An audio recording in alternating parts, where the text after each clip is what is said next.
Hi guys, this is GA of the podcast Football by the Sea, and I'm just here to talk to you about Anchor. If you haven't heard about Anchor, well, it's a great way to start podcasting if you're really interested in it. First of all, it's free. There's creation tools that allow you to record and edit your podcast right from your phone, your computer, or whatever setup you have. It works perfectly. On top of that, Anchor will distribute your podcast for you. It could be heard on Spotify, Apple Podcasts, and many more. Download the free app or go to anchor.fm to get started.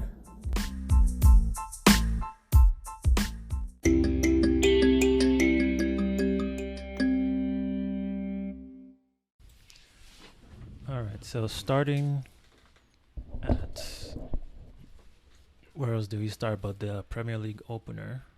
The Premier League being back and all, it's good to have football back, even though it feels weird having it back this early. Yeah. But yeah, we're starting with I won't say the headliner game, but the opening game of the Premier League. Another chance to, test Arsenal, see what they're made of.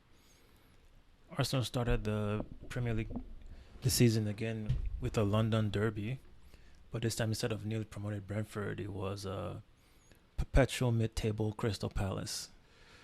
Perpetual team that has had Arsenal's number for a while now. Okay, yes, they've had Arsenal's number, but it's not that long. I mean, during the game, they showed the number of meetings between both teams, and I think Crystal Palace has only won like 7 times, and Arsenal has won like 14 times out of all their total meetings. But yeah, I'm just saying in recent but last memory. season, yes, and the season before, they'll say Arsenal's had trouble beating Crystal Palace, but they have. It was just last season that you would say that they really had Arsenal's number. Patrick Vieira really set up the team very well. Yeah. To nullify Arsenal both home and away. Like, Arsenal was very lucky to get that draw at the Emirates, but then they lost soundly. But then I think this season, thanks to what Arsenal has done during the off season, bringing in the new players and just having a better idea of what to expect at Selhurst Park, which, to be fair, is not an easy place for any team to go through. All the big teams hate going there. Whether it be Chelsea, City dropped points there last season. Yeah, I think they took about 10 points off like the top 6, I believe, last season. So definitely not an easy place to go to. Yeah, but Arsenal came through in flying colors. I've seen a lot of other pundits say this week, and they said that pretty much the best football that they saw this weekend was that first 20 minutes from Arsenal in the Crystal Palace game. That even though City, Yeah, I was about to say, what about City? Yeah, City won their game, but there wasn't we didn't see that same fluid movement that Arsenal had. Even though Spurs soundly beat Southampton, there still wasn't that sick ball movement and stuff that Arsenal had in that first 20 minutes. And I would say, Arsenal did drop off towards the end of the first half, and the second half, Crystal Palace had more possession.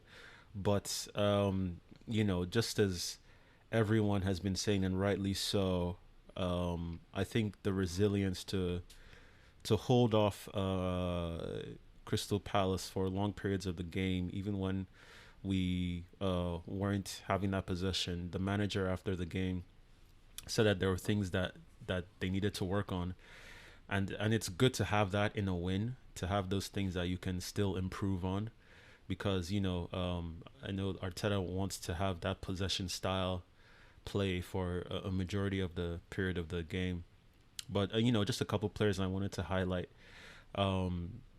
First of all, Ben White deputizing at right back. Tomiyasu is still out, but he did a good job keeping Zaha quiet. In my opinion, even though I would say going forward he wasn't as versatile as a natural right back, I think him there is much better than having like a Cedric there, who would have probably struggled. Most people struggle against Zaha. He's one of the trickiest wingers in the Premier League. Anybody would struggle against him, and I think White did a good job in an unnatural position. And he had help. And I think you know who I'm gonna talk about next. Willie Saliba. Yeah, Is it Saliba or Saliba? Because I heard some people say Saliba, and I heard some people say Saliba. I honestly have no idea, but either way, Big Willie's debut in the Premier League after 3 years on loan. A lot of Arsenal fans have been waiting for long to see this, and boy, did he deliver! I think he won the man of the match on Sky Sports. Yes, he did. He was the man of the match for a lot of people. Actually, I think for most places he was man of the match, and he made the team of the week for most places as well. Yeah, he was extremely Immense, astute, like very cool under pressure. Like he's the kind of defender that you look at him and it seems like he's looking everywhere, and then like he's made his decision of what he's gonna do already, and like it's not always. It doesn't like his play doesn't seem like it's like a last minute tackle type of thing, or no, it's it doesn't seem desperate. Yes, I think that's what I was trying to get at. It didn't seem desperate, and I know everyone this weekend has sang his praises, and you don't want to get too hyped over him or anything, but you know, it's hard for Arsenal fans not to get excited based on what he won pretty much the young player of the season last year in France. Yeah, in Ligue 1 for the whole league. Yeah, yeah, and no matter what you think of the level of the French league, it's never easy to win player of the season in any league. Yeah, No matter that means you were at a consistent level throughout that that a team relied on that the Marseille manager quit over the fact that he couldn't keep him. That's how immense it was for them, and he's training in preseason for Arsenal, and he just continued with that. yeah. Honestly, I agree. He was. I mean, to look at the circumstances, to go away on a Friday night, under the lights at a place like Crystal Palace, that is not only hard for most teams but also for Arsenal specifically, given what they did last season. And to put in a performance like that on your Premier League debut, I mean, I could see why everyone was really, looking at him and like you said, singing his praises. But yeah, like you said, it's the first game. It's a long season, so hopefully he can continue to do well. And the thing is that he's 21. That's probably the best part, is that he's so young and already so. He already shows so much promise, so much talent. I know I've heard some people trying to say he's like a young Virgil van Dijk, and it's like, yo, just slow down. Yeah, everyone calm down, please. Like, just slow down. It's it's still early days, but as a team overall, Arsenal showed good promise. Like you said, they sort of dropped off in the second half and allowed Crystal Palace back into the game. But I think that also just comes down to Vieira also being a very good tactician. He changed his tactics, and their defender Anderson, I think he's probably the best passing defender in the league, because he was pinging balls from that defensive position all the way to the front for Zaha and Ayu, and like they were like precision, like sniper rifle type stuff. Yeah, that's crazy. I was like, goodness me. I like it, and I think that's how Crystal Palace are gonna catch a lot of teams off guard this season. Just that long diagonal, and the fact that he's so accurate just makes it all the more scary. Thankfully, I mean, I think he might get snapped up next season if Crystal Palace don't tie him down. Without good of a passer he is, I can see Liverpool coming in for him, because Van Dijk does that for Liverpool. And I can also see City going for him as well. If now that they have a target man in someone like Haaland.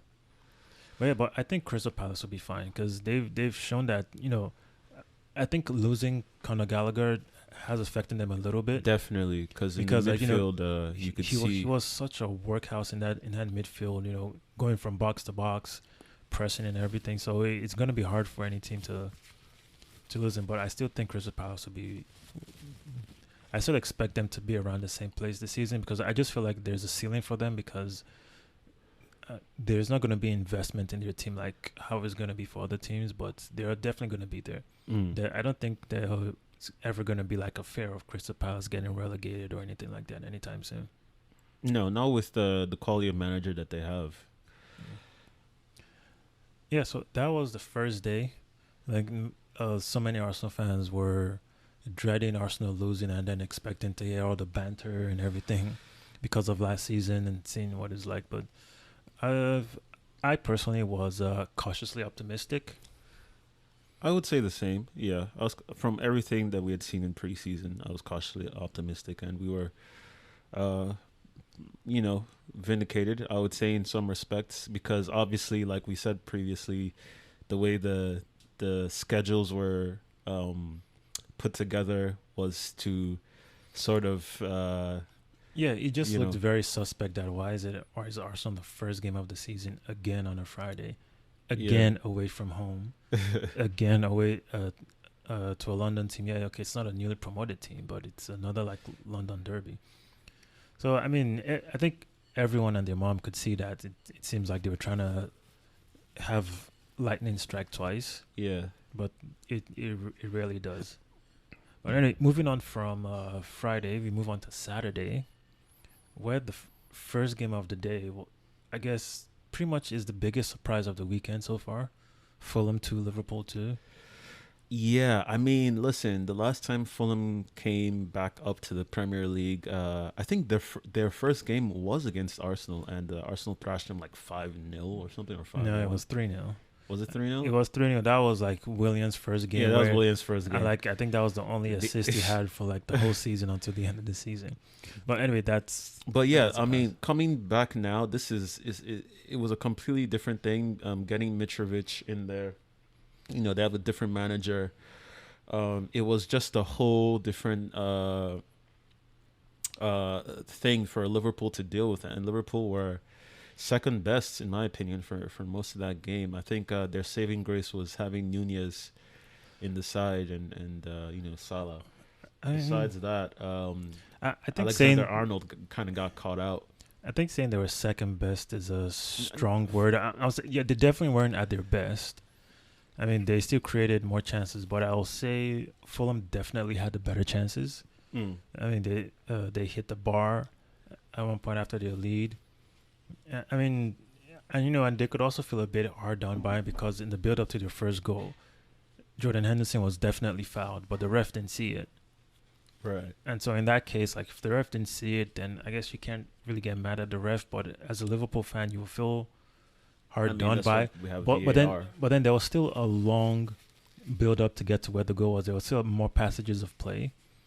So I can understand why they wouldn't go back far enough, because if they went far back to cancel the goal, it would have been like, yo, how far back are we going? Because I think it was almost like 30 to 45 seconds.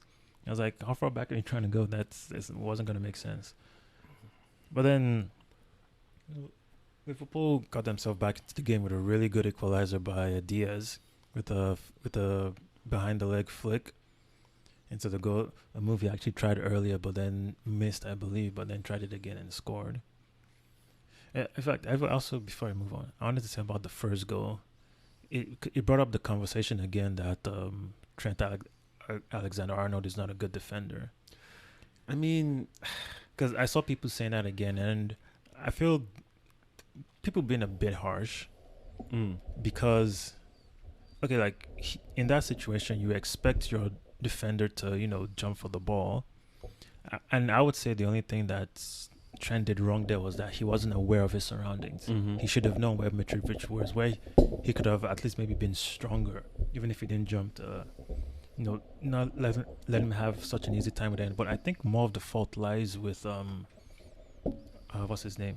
The goalkeeper, Alisson. Because it seemed to like come straight at him. And he just like slapped his hand at it. And I was like, wait, you're supposed to be one of the best goalkeepers in the world. And he didn't have to die for it. I feel like if he jumped, he would have saved it. I mean, we were looking at it right now, and then he slaps his hand. I guess maybe he didn't know how high up it was going to be. But either way, I think the difference is just that, the chances that Fulham had, they made sure that they took their chances. And Mitrovic, I would say, skinned Virgil van Dijk, who people always scream that he never gets dribbled past. But Mitrovic did well, got the ball. I mean, it was a slight contact, but their knees did come together, and I thought it was a fair decision to call the penalty.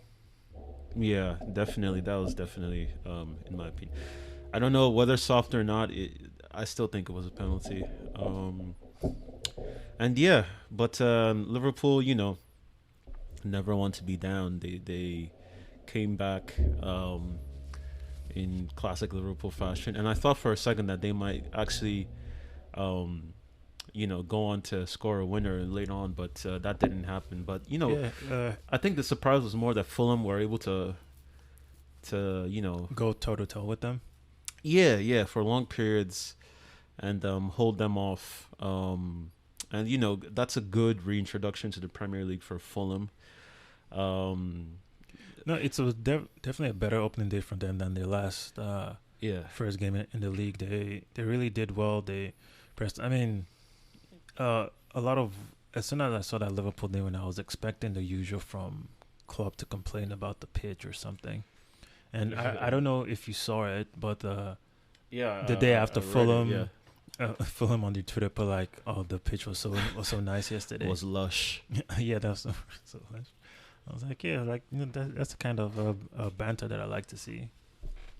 So, and moving on from that, then the second surprise result was Bournemouth 2, Aston Villa 0. That was definitely surprising. I thought, Aston Villa would want to make a bit of a, I don't know, just they didn't need to make a statement, but it's. I was surprised. I think in a way it's kind of what happened to Arsenal last season is what happened to them, losing 2-0 away from home to a newly promoted team. Yeah, I think maybe they were just too unprepared, and because I didn't really watch a lot of I didn't watch that game or a lot of the highlights, but it just seemed like they weren't on it at all from what I saw. And Bournemouth really were like raring to go. And yeah, when you come to a newly promoted team, that energy that they have, they're bouncing, they're rocking, they're ready to go, they're back in the Premier League. Especially when they're playing at home. Yeah. It usually makes a difference. So yeah, I was surprised at that. It's still the first weekend. We shouldn't get carried away as always. I did enjoy the Leeds Wolves game.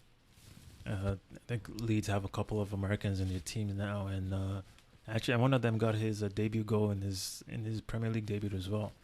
Yeah, honestly, I think Harrison. I think they got him from Schalke, I believe. Yeah, Jesse March. Leeds spent a lot of money in this current transfer window.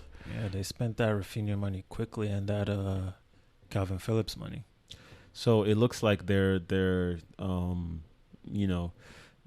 coming to make a statement, especially with how much they spent. Yeah, I don't know if you saw the video. There was an interview with the owner of Leeds, and he was talking about the whole Rafinha thing and said that that they had agreed a deal with Chelsea, that he had spoken to Todd Bowley and told him that he had agreed. But then when the Barcelona came in and he said that he felt so bad because he always feels like his word is something. But then he said he felt bad that he had to go back to Todd Bowley and tell him that, Rafinha is going to go to Barcelona. He said that he felt so bad that in that situation he almost wanted to say that he would rather keep Rafinha than go back on his word to Todd Bowley like that. Wow, that's interesting. But then he said that. But then he looked. But he said, looking at the bigger picture, he said that we needed to buy 6 players and we needed the money to come in, and so but Chelsea was going to give them more money up front. Yeah, up front. But then if the player wasn't gonna, I understand that it's a tricky situation to be in because if the player doesn't want to go to that, and that's the thing with transfers, there's so many parties that have to agree on one thing for it to happen, and if the player, obviously sometimes, the clubs can force it, but we're in a different era now where the player does have more say. And, Rafinha was always adamant about Barcelona. So you know what it is. He made it work. Rafinha got his move. Hopefully, the owner of Leeds can still mend his relationship with. I mean, for the rest of us, it's nice. Like we, it's not. It's not like I wanted Chelsea to get Rafinha. That would have been horrible for the other teams. But hey, it is what it is. Yeah, it is what it is. But I was surprised to just see such an open. Yeah. No, that's surprising, interview especially from him. the owner of the club. Yeah. So, but yeah, Leeds had a good opening day. They came from a goal down to beat Wolves, and like I said, they brought in a lot of players, but then it seems like maybe they've spent the money wisely to bring in what they need. My thing is, I'm excited to see what Jesse Marsh's playing philosophy is, or his technical ability, because we know he does have that coming from where he came from in Germany, and let's see. I want to see if the narratives around him being an American coach, if that changes, because there's a lot of. I mean, as long as Ted Lasso show exists, I don't think that's gonna change anytime soon. I mean, listen, that's why I want to see how well Leeds do this season to really see how, I think he's already shown that his tactics are very different from that of Bielsa, because already from last season when he came in, the amount of defensive tackles and stuff Leeds did was already drastically different from Bielsa. So I guess now having maybe a bit of a preseason and a full season, like you said, maybe we'll see a bit more. But he's already shown that he's not as throw caution to the wind like Bielsa. Right. Well, Bielsa is still a hero to the Leeds faithful. Oh yeah, of course. Yeah, they're probably going to put a statue of him up at some point.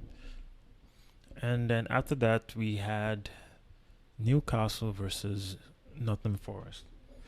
Yeah, I was surprised. I thought Nottingham Forest would do something in the first game. Obviously, Newcastle is a much better side this season. I was expecting the Newcastle win because I was like, the way how they ended last season so strongly, and then they've also still bought smartly. They're not just buying, big names or anyone for the sake of anything. I feel like they are really sticking with their long-term plan because Eddie Howe just signed a new contract. Then I think for like another 2 or 3 years.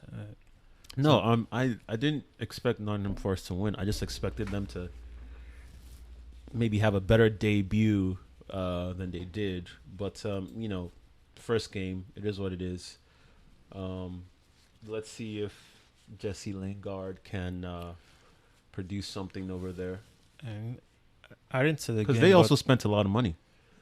Yeah, I didn't see the game. I just watched the full highlights, and I mean, there was that screamer. Yeah, that was the goal that Newcastle scored. But I mean, for Nottingham Forest side, Jesse Lingard didn't look like he had much of an impact on the game. But yeah, let's see. I mean, Newcastle, I think they'll be somewhere mid-table this season. Yeah, no, I think Newcastle are definitely the team to watch for this season. I think they're the team that will surprise people the most. Yeah, with how high they finished. And the next game was the least enjoyable game of the weekend. Spurs 4, Southampton 1. It's enjoyed because Southampton scored first, with a nice goal by Ward-Prowse. I mean, they started the game well, and then they just faded. Honestly, at this point, like we said in the prediction episode, to me, Southampton, as nice and slick as Spurs played, and their passing was really good, especially with, for me, Kulusevski was immense in that game. But Southampton were poor, and to me, Ward-Prowse is kind of their only saving grace in that team. And I picked them to possibly go down this season, and I just feel like they're not offering too much over there. So, but good for Spurs. everyone that scored was actually not named Kane or Son. So Yeah, I think Son had one escape, but I thought it was a really good performance by them because it was their two best players sort of had average games yeah, in this, and honestly, man, I just understand how as Dejan Kulusevski just gone under the radar of all these big teams, man. I don't. I think no he's had idea. 15 goal contributions since January. Which is crazy. That is immense. Yeah, And it's like he is quality. he's on loan from Juventus. And I was like, how is I thought they bought him. no, he was on a 18-month loan. I think I think they might have like an obligation to buy at the end. I'm not sure. Okay. But still, I was like, how is he bossing it right now? And Juve is like struggling in Serie A. I was like, and they have this baller that they let go, or pretty much who they didn't give much of a chance at Juve. That's why he was able to go to Spurs on loan. So I'm just like, I have no idea. He's definitely proving them wrong right now because since he came in, he's been one of the best wingers in my opinion. Yeah, he has been a revelation for them. Like, cause it's hard to go into this team and sort of, in a way, be as influential as Kane and Song, but he's brought it in, and fair play to him. Fair play to Conte, who's got the team clicking. Yeah, we will see how it goes.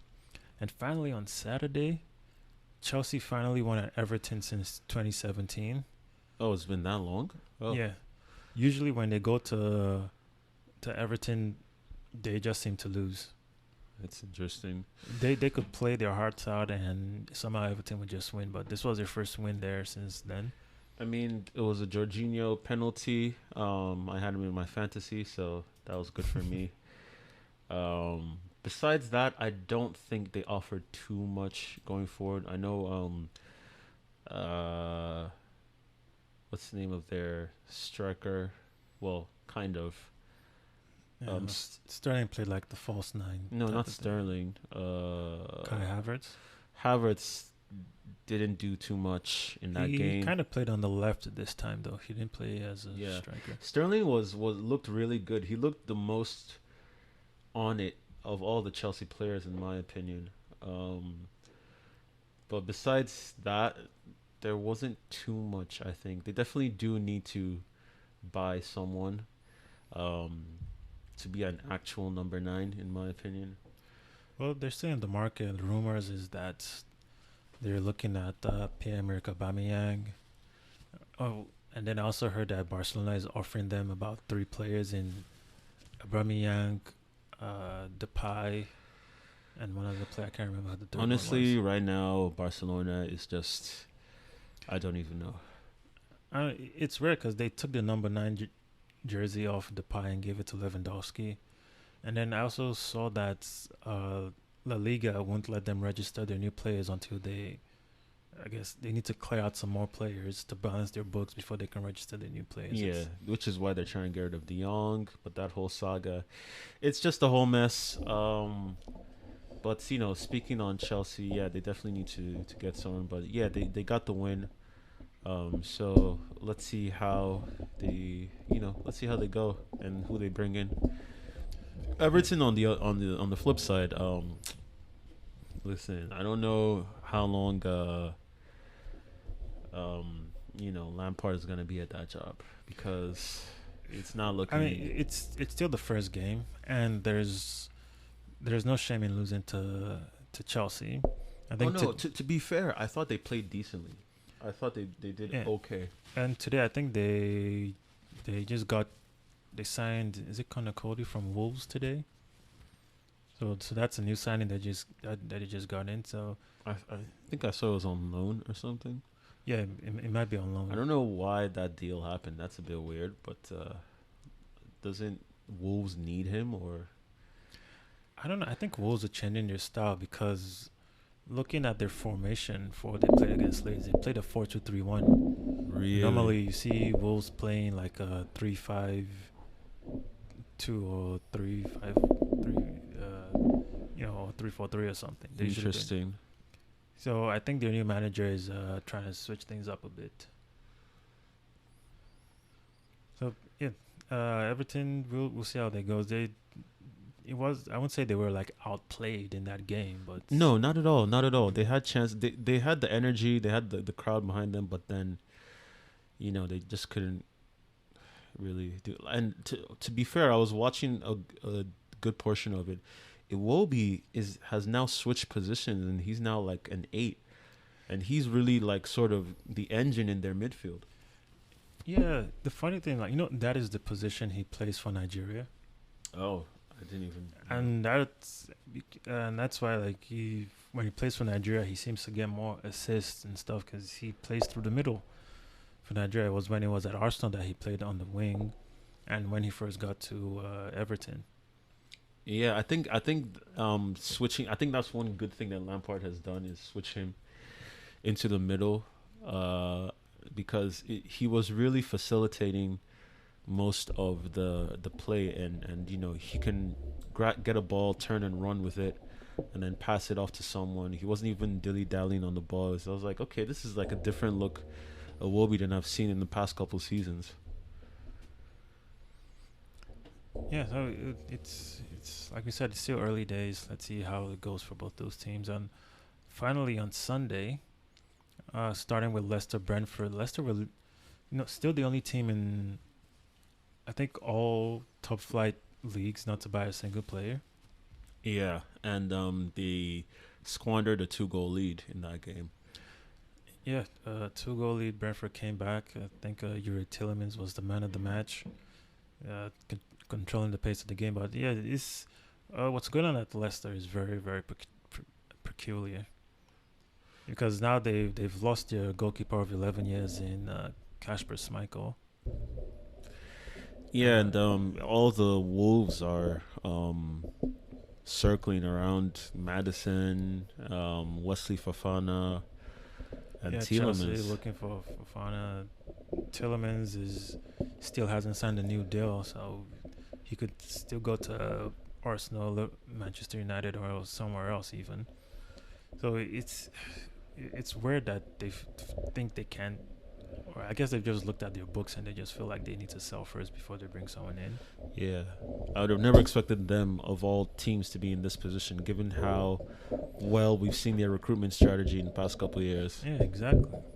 And like that's the thing, did they get rid of their scouting teams, or maybe they just haven't found people that they feel are good enough? No, I don't think that's it. I think they really must be in a hole. They must be in debt for it to have not signed anyone in any of the top leagues. Like, that's the only team. That's a bit weird. Brentford, on the other hand, good on them for coming back. Ivan Toney scored a goal. I don't have too much to say about Brentford, to be very honest. No, Brentford much did it. Brentford, man. I think most people expected them to lose this. Now that they've lost Christian Eriksen, and I think most people expect them to pretty much, go down. But maybe they wouldn't. They're still a really well coached team, and we'll see how they do. Yeah. And before we touch on Manchester United, we'll go to West Ham versus Manchester City.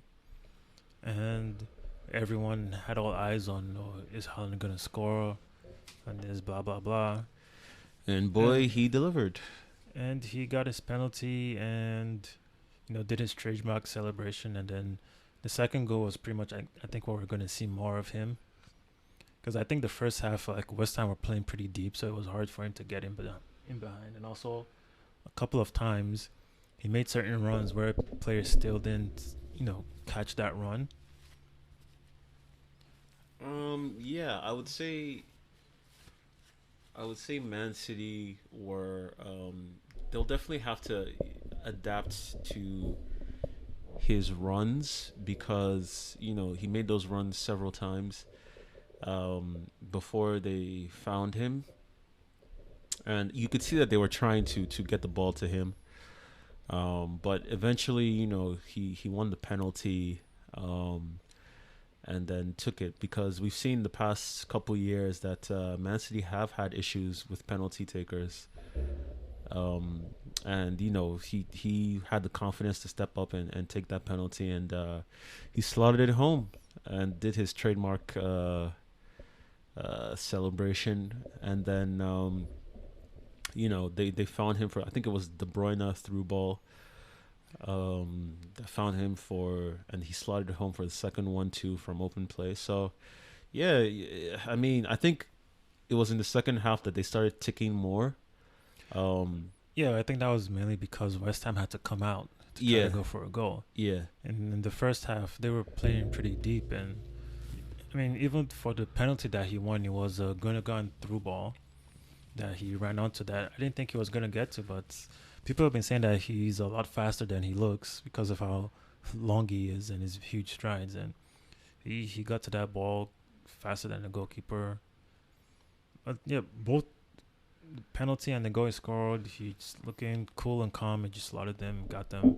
I mean, to be fair to West Ham, it was their second choice goalkeeper, who is a good goalkeeper, but the first one went off. I think that's a BS excuse. I'm not saying it's an excuse. No, because a lot of people have been saying that they're like, he scored against their second choice. No. It's still a goal, and that's still a good goalkeeper. Yeah. I was like, that could have happened to any goalkeeper who's rushing out. I just felt people who were trying to underplay. But anyway, City off to a better start than last season where they lost their first game to Tottenham. Yeah. So, and finally, where the headlines actually were for the weekend was Manchester United won Brighton 2. Brighton winning their first ever game at Old Trafford in their history. Yeah, I mean, wow.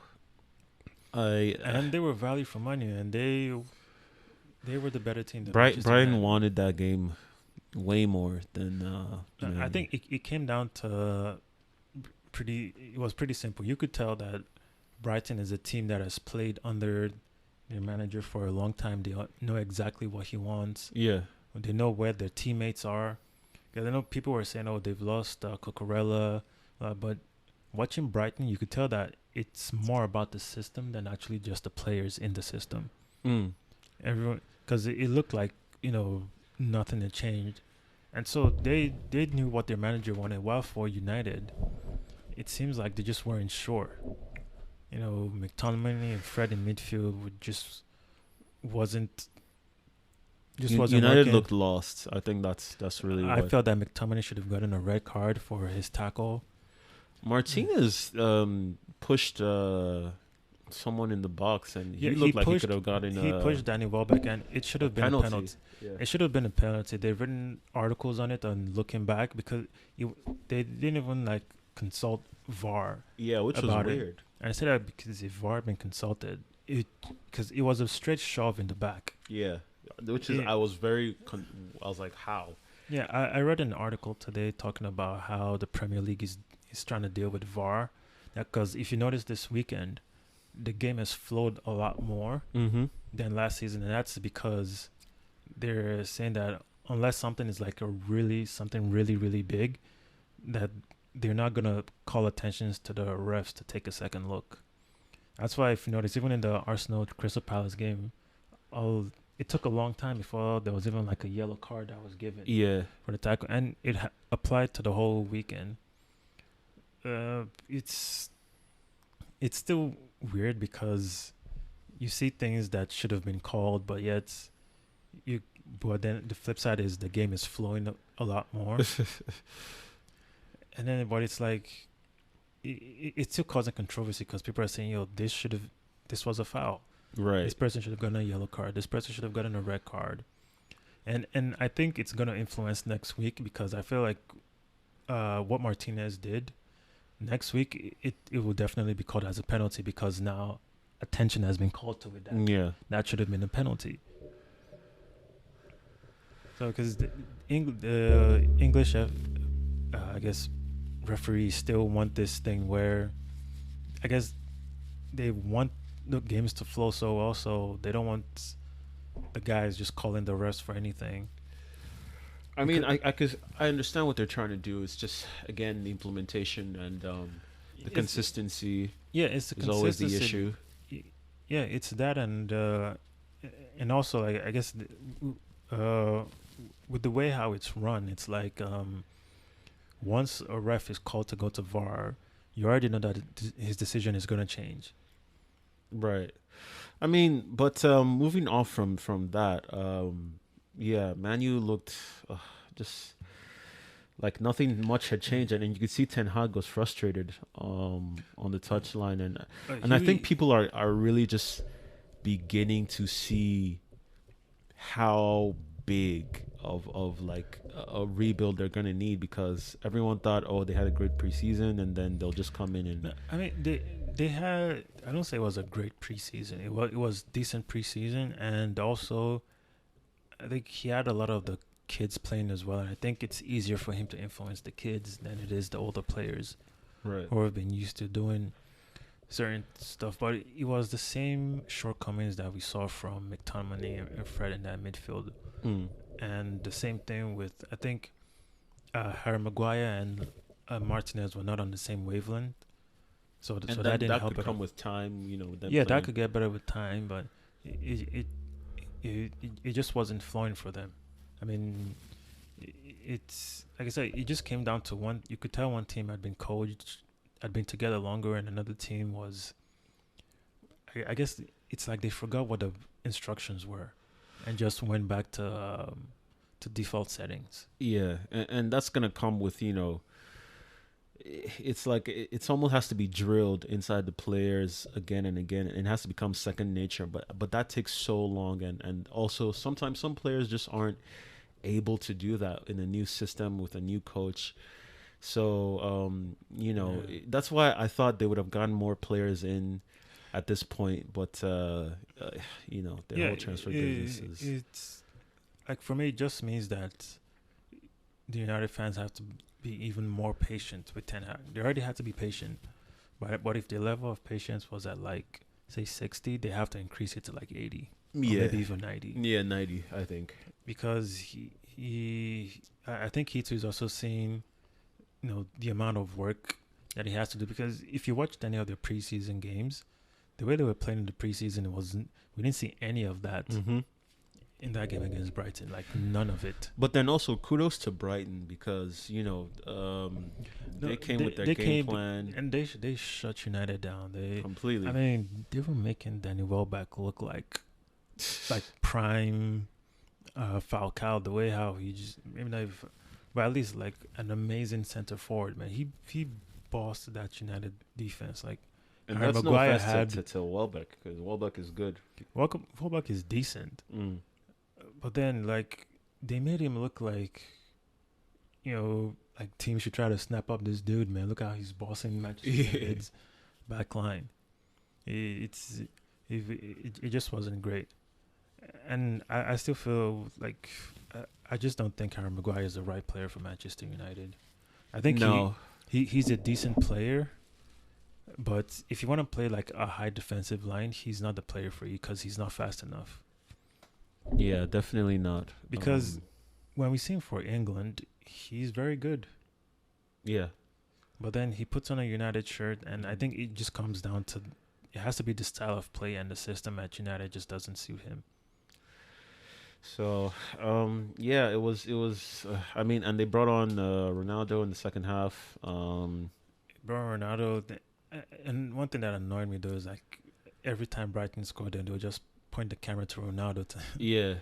And it's like him being there in a way is sort of like, it's like it's another story on its own, and it's just like a distraction at this point. Yeah, honestly, like I kind of feel bad for Ten Hag.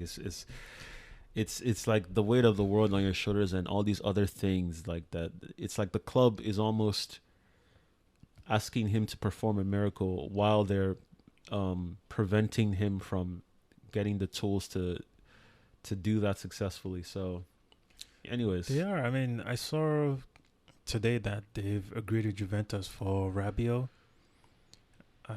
Which is the wildest thing. And not just him, but also Arnautovic, who used to play for West Ham. Like, Arnautovic is 33 years old. I mean, I being that they said they want this to be a rebuild. That doesn't sound like what Like not at all. you do in a rebuild. That sounds like a short term fix type of solution. Yeah, it just didn't make any sense to me. I mean, the Arnautovic one might just be rumors, but the Rabiot one, it seems to be confirmed by everyone that the deal's been agreed. Wow. But I mean, he's not as good as he used to be, but I think he's still an improvement on McTominay and Fred. Mm.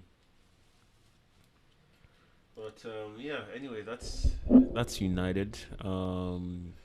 Yeah, those were all the games from this weekend, man.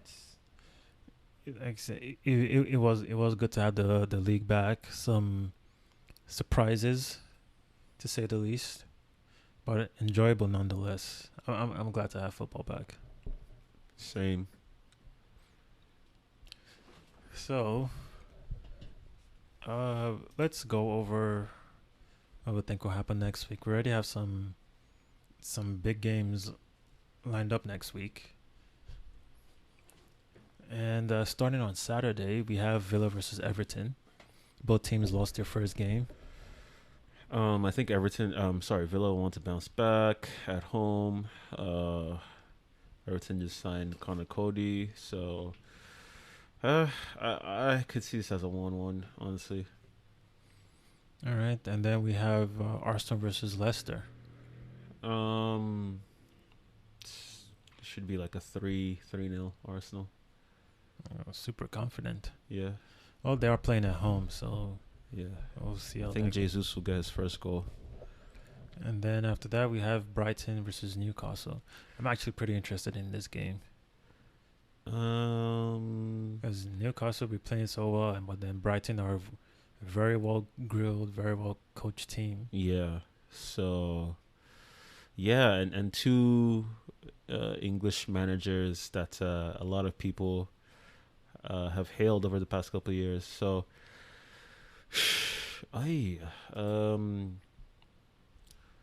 yeah, this one might be a little hard. I'll just go with Brighton 2-1 just because they're at home. All right, then we have Man City Bournemouth. This should be Man City like 2-0. Yeah, I'm expecting Bournemouth to be brought back down to earth. Yeah. And then we have Southampton Leeds. Southampton's playing at home. I'll still go for Leeds on this one because they came back from behind at home and they showed resiliency. So I think they have some fighting spirit. All right, I'll go with them as well. I don't know. Southampton just confused me. Yeah, honestly, I don't know what they're doing. And then we have Wolves versus Fulham. Okay, this should be interesting. Fulham will be on the high, but Wolves are very good defensively. I don't know, just for me, based off what I saw how they played against Liverpool, I think I might just give it to Fulham, just slightly. I'll go for Wolves on this one. I'll go for Wolves 2-1. All right, and then finally, Saturday we have Brentford versus Manchester United. Brentford versus ManU. Yeesh, that's not getting easier for ManU. They should win this, but just the way they're playing, it might just be a draw. It might be like a 2-2. All right, 2-2. Yeah, I can't really tell whether you're gonna go in this game. Yeah, I guess I'm leading either a draw or it could be a Brentford win. Because I feel like for United, for right now, it's probably gonna be when it rains, it pours a little bit for them. Yeah. So It's like if they go a goal down, then it's gonna be a problem. yeah, I feel that's. I mean, yeah, I don't know, but who knows? They could surprise everyone and actually, well, if they actually can maintain what Ten Hag is trying to achieve. But I feel it's gonna need a lot more work than that. And then on Sunday we have Nottingham Forest versus West Ham. I'll be very interested to see this game. Nottingham Forest are playing at home. I think West Ham should come back in this, but I don't know. I feel like what we saw of Nottingham Forest in the Newcastle game was probably like they'll want to announce themselves. So, I'll go for a.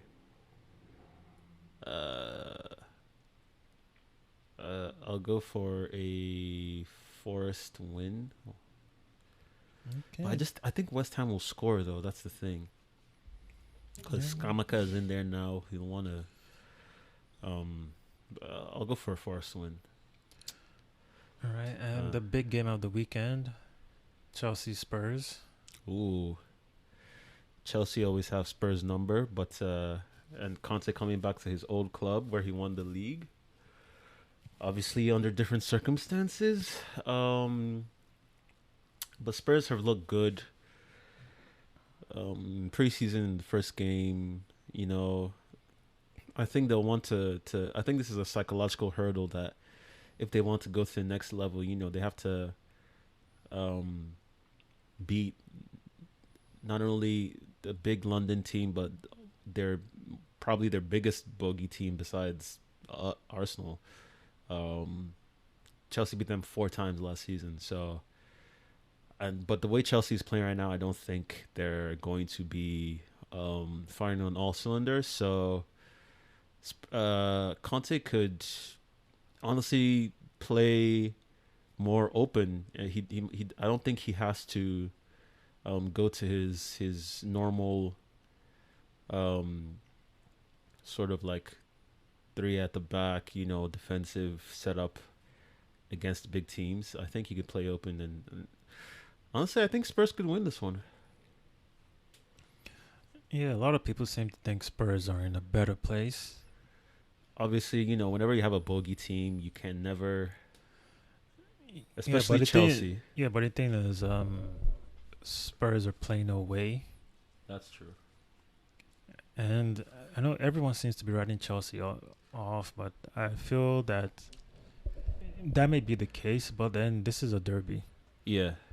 And I think this is gonna be maybe not the end all be all test, but this will probably be a sign of if Conteism has completely overridden Spursiness. I mean, I wouldn't say at this early of a stage of the season, but I'm saying that, but it would be a small indicator, right? Because I think if it was any other season, even if we said Chelsea are doing bad, you will still expect Spurs to lose at Chelsea. Yeah. Yeah. So, I don't know. I would probably. I don't know. I would give it to Chelsea. What was the scoreline? Yeah, like a 1-0. Same as this past weekend. Okay. I just feel like the way Kulusevski is on the right wing, I don't know if... Well, they have Cucurella at Chelsea now. It's going to be a very interesting battle of wingers on for both teams. Yeah, I'll just stick with your prediction on that one. I think there'll be more than one goal, though, to be very honest. And then the last game on Monday... Liverpool versus Crystal Palace. This should be a Liverpool win. We say that, but Crystal Palace it is away. And I saw that Thiago is out for about 6 weeks now. Mm-hmm. Liverpool still have enough, in my opinion. Yeah, you would feel that they do, and they'll definitely want to bounce back. And there's just something about Anfield. It's like you're not gonna lose at Anfield, against Crystal Palace. So, yeah. All right, well, that's all the games. Other leagues haven't started yet. There's still a bit of preseason for them. I think the Bundesliga has started. And that's just them, but most other places haven't. Is there anything else you want to add, say to the team? No. Have a good week, guys. All right, everyone. Thanks for listening. Remember to hit us up on Twitter or Instagram with anything, questions, stuff you may want to ask us. We'll catch you next week. Thanks for listening. Bye. Bye.